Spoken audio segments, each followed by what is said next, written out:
Franchising made simple. Welcome to the latest episode of Fran Simple, the podcast designed to make the concepts of franchising simple. I'm your host, Mark Vandergrift, and with me is my franchise bro and an all-time expert on franchising, Steve Vandergrift. Steve, welcome. Well, thank you, Mark. Good to be back for another episode. Yeah, we're already on episode 5. Steve, I'd like to begin by asking you to explain why having a systemized franchise sales process is critical to building a successful franchise network. Sure. Well, we like to say successful franchising is all about replication or duplication. And franchise sales, we believe, must be replicable as well. Ultimately, that structured sales process, it ensures that every sales team member is following the same franchise sales steps in the process, and they're sharing the same information with prospective franchisees, asking the same questions, and qualifying candidates using the same criteria. Very, very important. It also provides a consistent experience for franchise prospects, and it actually can be measured. So you can continually, let's say, evaluate whether any enhancements or modifications to the franchise process may be required. Another aspect, it really does eliminate, let's call it emotionally awarding of franchises. And instead, it focuses on the facts. And then finally, I believe it increases franchise closing rates while also increasing ultimately the quality of the franchisee. We like to say if your sales system isn't systemized, you're not awarding franchises. You're haphazardly selling franchises. So we know we need a systemized operation. We know we need systemized marketing. So this would be a kind of a third leg to the stool of a systemized franchise sales process. That's and if exactly you take away right. any one of those legs, then the franchise structure isn't overly stable. So maybe explain what can happen if franchisors don't have a defined sales process. Well, there's a number of different things, and I'll just try to stick to a few of the key. First, I like to say it leads to inconsistent messaging by the franchise sales team. They don't know what to say. One prospect learns certain things about the brand and the franchise program. Another prospect learns different things. The information really needs to be consistent all the time. It also can lead to either overwhelming or underwhelming prospects with too little or too much information. We like to say when developing our client's franchise sales system that there's an old sales adage: take someone as far as they can see right now, and once they get there, take them a little further. And that is so true when it comes to franchising. You can literally just blow away people's minds when you dump all this information on them at the same time. It also can lead to not fully qualifying prospects and candidates. And the problem there is you ultimately want to be able to qualify prospects the same way every time. It can lead to higher failure rates. You're not qualifying, and consequently, you're awarding franchises that probably shouldn't have been awarded. And there can also be legal issues. Your sales team might not know exactly what they can share, they should share, or they shouldn't share. And so, again, those are just a handful of issues that can arise. So it's kind of like what we want to have on a retail front. If I have salespeople on the floor, I want them to sell my product the same way over and over again, because that most likely, if a company is successful, they've figured out what that sales process looks like. And so it's repeatable, even for people that wouldn't be classified as true salespeople. That's a very good point. Very true. So a sales script, for instance, isn't a bad thing when you're doing franchise sales. Oh, it's vitally important. Okay. Vitally important. So give me something else beyond a sales script to define what it means to truly systematize the franchise sales process. Well, first of all and foremost, the steps in the process are obviously clearly defined for consistency. And you mentioned about sales scripts as an example, right? we need to have a message that's shared consistently with every prospect. And so, standard scripting when speaking with prospects is vital. Every person, we like to say, every salesperson needs to sing off the same song sheet. Another systemized tool is implementing a CRM system, automating the part of the franchise sales process. Another's having defined communication timelines and methods. An example would be how quickly do we respond to prospects? Mm. What are the communication methods that we're going to use during each step of the process, right? So, is it going to be email versus a phone call versus a web meeting? Um, Developing standardized emails and follow up timelines is another very, very important aspect. Even developing standardized phone and web meetings agendas and discovery day agendas. Um, Another aspect of a systemized sales process is having compliance checkpoints, just simply to ensure that the entire franchise sales teams is fully following the sales process. And then the final one I'd like to mention is just implementing KPIs, Mm. various aspects of the sales process. Yeah, that makes sense. So you're really talking about multiple aspects to the sales team. You're talking about a sales script, what they can and can't say, but you're Hmm. also talking about a mechanized system that has a predefined process. So every touch, whether it's a phone call, whether it's an email, whether it's a form that goes out to visit maybe a deeper page within your website that shares a little bit more, Yes, when they're allowed to sign the FDD, all of those, it's better to have it mechanized so that a salesperson can't get off script, and it is kind of what you're saying. So it's marrying the sales script with the mechanization of the process. Is that that's right? right. It's marrying the personal touch with technology, and that helps ensures that consistency. And then for the mechanization, I assume, like I mentioned, you can't sign the FDD too early, or the franchise application. I mean, you can't sign that too early in the process.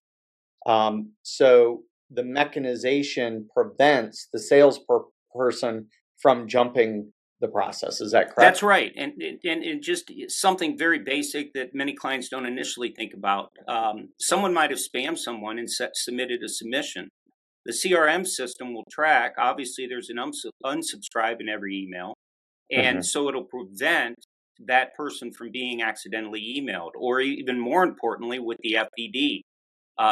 The systems are set up so that if you're not registered to say, let's say in California or New York, it's a registration state, you haven't gone through the process, the CRM system knows. And so if you accidentally try to email a prospect from California, the FDD, it'll prevent you. So, yes, we're firm believers in using technology to your advantage and for your protection. Have you seen an instance with maybe within a given franchise system where you have maybe two or three different salespeople, one's killing it and someone else is not? And what I'm asking there is probably twofold. One, do you feel like sales personality is still, even though it's systematized, still influential? And number two, if someone's not doing a good job of converting or whatever it may be, is that a factor of perhaps get just happenstance of getting unqualified leads? Or do you find more often that it has to do with them jumping off script? I'm going to say it's the latter. Okay. They're not fully following the process. They feel like, oh, I don't need to do this step. I have this prospect so excited, they're ready to sign the agreement, and I'm only on step two. So they skip step 3 and 4, they jump to the FDD as an example. So, Mhm. yes, I would say the lion's share of the time that would be the case. Interesting. Okay.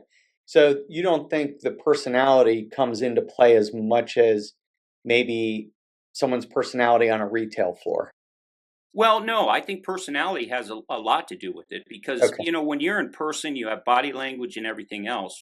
Personality, though, getting the right people is the first step, right? They Mhm. need to have that background. They have to be the type of individual that can communicate even through technology, phone calls, web meetings, and still exert that personality. So, yes, it could be it was the wrong hire. I'm not saying that there's not salespeople that shouldn't be in the position, and that is a large part of the problem.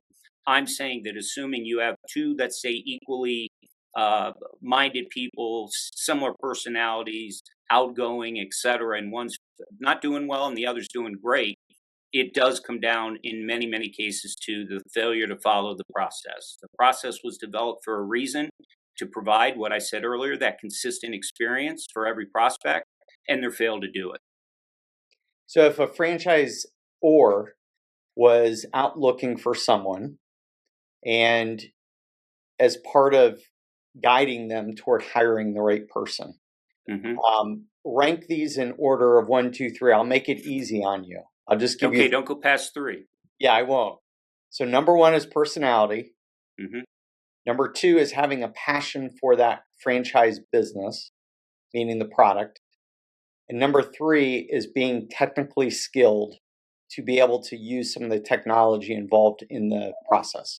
I say uh, passionate, personality, and then obviously skilled in the process. Because again, you have to have people that can really communicate well. Again, most franchise sales, except maybe the discovery day step when they come to visit the franchisor, learn about a day in the life of franchisee. We have conducted many of those for our clients, and it's always interesting, and especially when we're involved in the franchise sales process. We'll have people come walking in the door and they recognize your face, and immediately they come up to you and give you a big hug. Hmm. So there is that personality side that has to shine through during the sales process when you're not actually sitting across the table from them or in the same room with them. So Mhm. personality is big, but having a passion for the business, I've always said I can't personally sell what I don't believe in or I'm not passionate about. And I think that's true for most great salespeople. We don't look at sales as a bad thing. We're not trying to sell somebody something they don't need. In fact, that's another critical factor in the sales process, right? You have to be willing to say no, but you also have to be willing to understand that sometimes people are going to say no to you, and that's okay. We always tell our clients, you need franchises. You don't need any one franchise. Mm. So there is an element to this within the personality that individual who's selling needs to have somewhat of a filter where they can say, not sure this person's the right fit or this team is the right fit with our franchise. Is that something that you see as a valid attribute? Oh, that is so true. Yeah. At the end of the day, that's a really important aspect of the entire franchise sales process. So yes, I agree with exactly what you said. Good. Well, you mentioned KPIs earlier. And in the marketing world now, we're all about KPIs because we can track and measure everything. Give us some KPIs that franchisors should track relative to the franchise sales development process. Sure. Just name a handful. Cost per lead obviously is very important. What's it costing you to generate a lead? Hmm. What's your total marketing and sales cost per franchise granted? We call it cost per acquisition. Having website and Google Analytics. So clicks to conversions, right? How many people are filling out that initial inquiry form as compared to how many clicks you're receiving? Certainly lead to franchise application. How many leads is it taking you to generate a franchisee? Lead source performance. How's it performing compared to other lead sources? You want to track that. You want to manage that. And then the final one I want to bring up, and a lot of people don't associate this with the sales process, but it is a KPI. You need to look at that franchisee and evaluate their performance once they're open, at a 6 month, 12-month, 24-month period, because that allows you then to start really dialing in on that ideal franchisee. You've obviously going through with a solid, solidified sales process. Theoretically, everyone's going through the same process. And so again, that performance evaluation can be another critical KPI as well. It's interesting. You're more on the sales side than I am. You skipped, if you will, KPIs that might apply to the actual process between the lead and the closing of the franchisee.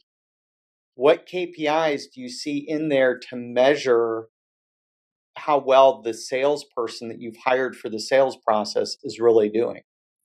Well, what we do when we help clients develop their franchise sales development system is we're actually putting together all the steps in the process. So there may be 28, 30, 32 different steps. And so when you're looking back on, let's say you're having a performance issue with a particular salesperson, you're able to look back and should look back and see where are they losing that person. Is it at step 10? Is it at step 12? Is it at step 15? Because that allows you then to look at the process. And this is what we talk about, the ability to continually analyze the process since there is a defined process.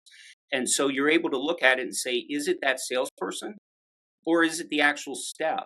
And then obviously, if there's only one salesperson, you have to make the call. But when you start to look at three, four, five, six, seven different steps in the process, and no one else is let's just say they're hitting it at 10. Step 10, they're losing all these prospects. But you have others that are just sailing right through it. Well, then it might just be a performance issue that either they're not, I guess, fully completing that step. They're not getting the information they should. They're not sharing the information they should.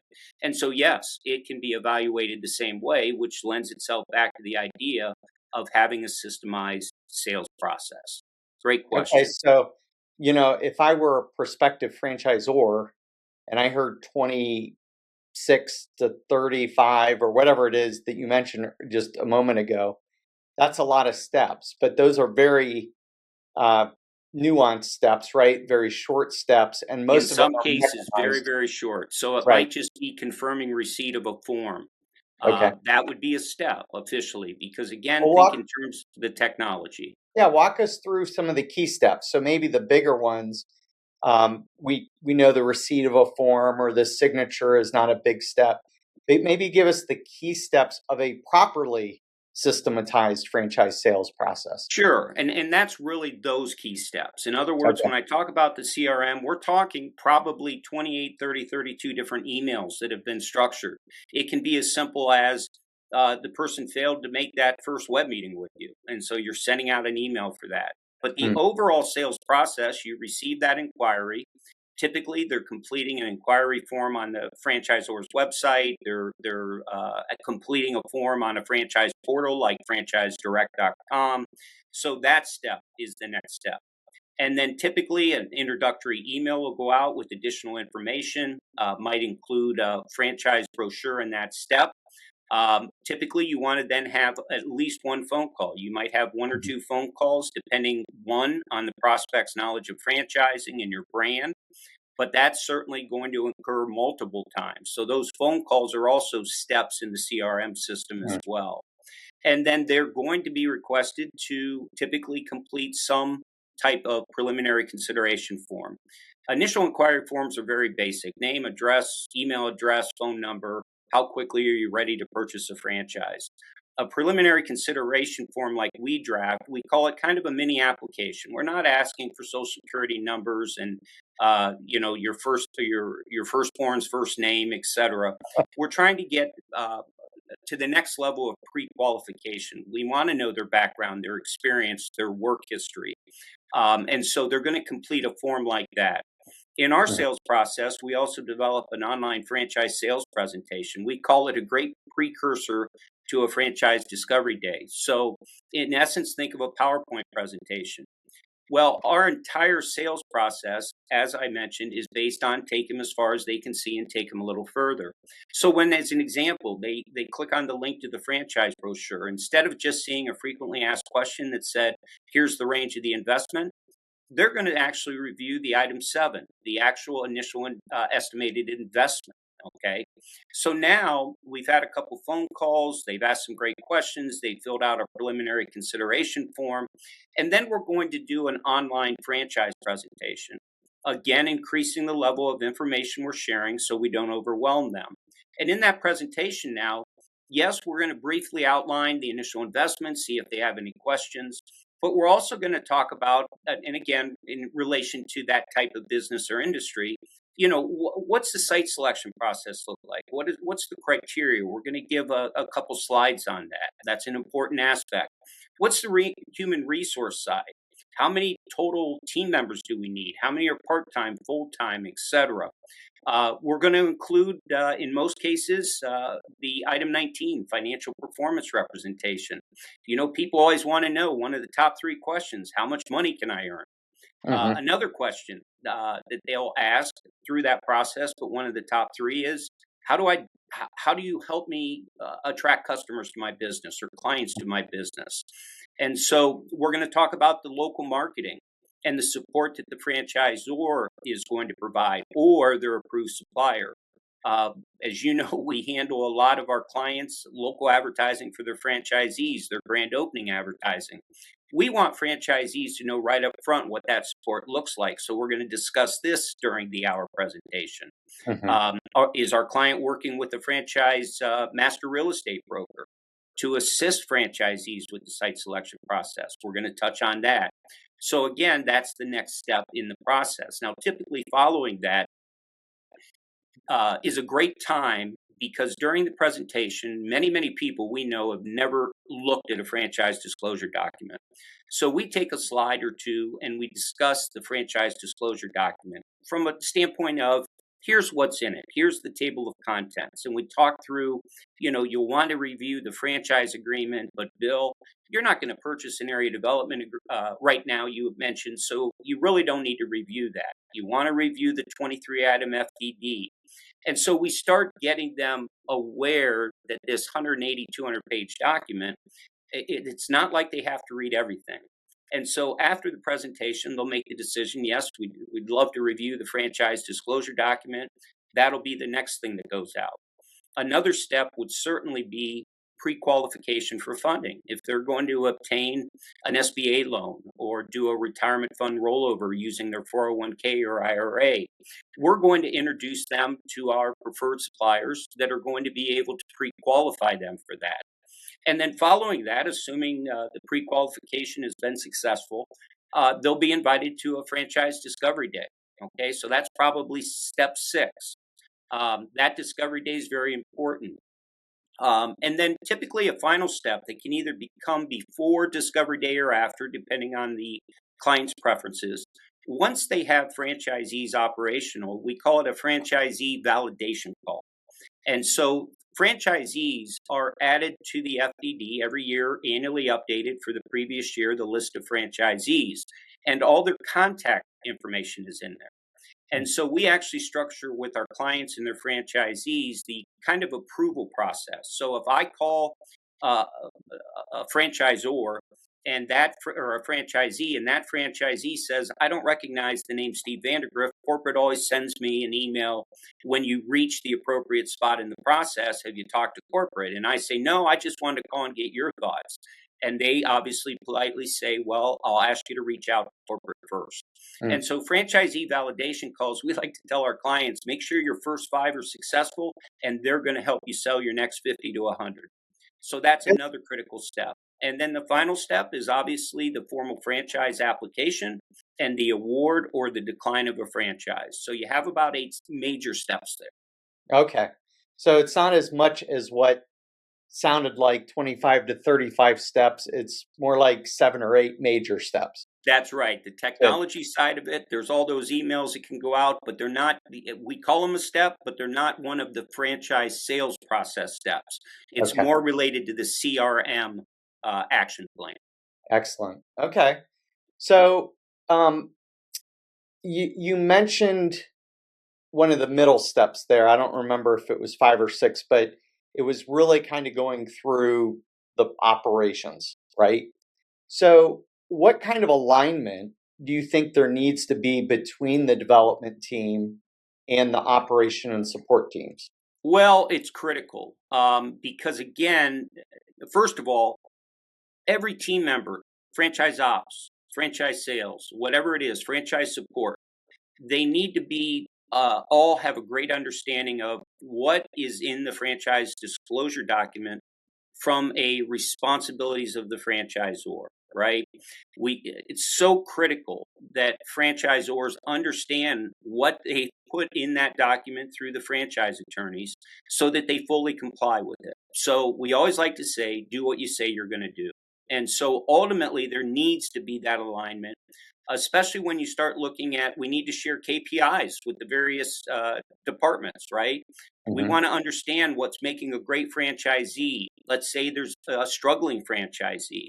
We need to communicate because we want to find out, was that simply we might have selected the wrong franchisee, or did someone drop the ball, or did someone in the sales process over deliver? Hey Steve, we're going to do X, Y, and Z. Well, that's nowhere in the agreement. Operations and support didn't know anything about it. So again, the communication and alignment with each other is very critical. Do you think that's probably one of the biggest mistakes that franchisors make is developing that good line of communication among teams? Well, I'd like to say not with our clients, because even through the franchise disclosure document development process, by the time that document is drafted, they know exactly why we've mutually determined that the franchise fee is going to be this, the site selection criteria is that, all those various components. But yes, there can be issues with that. And again, when most of our clients are not starting with, let's say, one person in this department, one person in that department, they're typically wearing multiple hats. And so there might be one owner and the manager that's going to be involved in training support. They have another key employee that's going to be involved there. Another owner, they love sales, they love talking to people, and so they're going to handle the franchise sales. So initially, it's much easier for those people to communicate. But as you grow, and now you have three, four, five sales development team members, you have five or six people in your franchise operations, you have four people in your franchise support. That's where you have to make the effort to ensure that they understand the importance of communicating amongst themselves. So, what do you think is the biggest mistake that franchisors make in their sales process? Well, first of all, not having clear qualification criteria, right?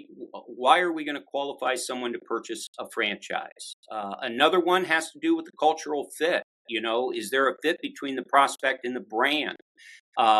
We explain to our clients as we're beginning to develop their franchise sales system is, look, they might look great on paper. They have the financial backing that they need. They have some business experience, etc. But this is where a franchise discovery day becomes even more vital, because we have had clients go through their first few discovery days, and sure enough, they thought this prospect was ideal, but they just had a sense that they weren't the right fit.